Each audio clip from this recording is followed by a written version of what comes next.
তুমি হাসছো কেন? তুমি না আমার সাথে গন্ডগোল করে গেলে। খেতে আমি হাত পা ধুয়ে আসি। খেতে মেতে দিতে পারবো না। খাবার কোথায়? আমি কি রান্না করেছি নাকি? আমি তো দুপুর থেকে এরকম করে শুয়ে রয়েছি। কালকের ভাত আছে, ভাত গরম করে খাও, কি দিয়ে খাবো আমি জানি না। আমিও খাবো না, তোমার খেতেও দিতে পারবো না। দুপুরে ভাতের সাথে কিছু করনি? দুপুরে ভাত করিনি, ওটা কালকের ভাত। আমি দুপুর থেকে না খেয়ে রয়েছি, আমি কিছু খাইনি আর খাবো না। তাহলে মানে কি করবো? তাহলে ভাত কিছু নেই? ভাতের সাথে কিছু নেই, চাপ দিয়ে খাও। চাপ দিয়ে মানে বুঝলাম না। চাপ দিয়ে মানে চাপ দিয়ে কি চাপবো? চিকেন চাপ গাধা। সব তো ঠান্ডা, তাহলে ফ্রিজে রেখেছো তো? তুমি ফ্রিজে রেখেছো সেটা ঠান্ডাটা দেখলে, আর আমি যে দুপুর থেকে না খেয়ে এরকম করে শুয়ে রয়েছি, আমি যে রান্না করলাম না, কেন করলাম না, কই জিজ্ঞাসা তো করলে না। তাহলে বাইরে যাবে খেতে? যাবে বাইরে যাবে, তাই তো?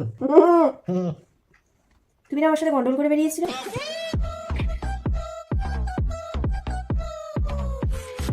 দিদি, দিদি এখনো বাড়ি যায়নি? দিদি দিদি দিদি দিদি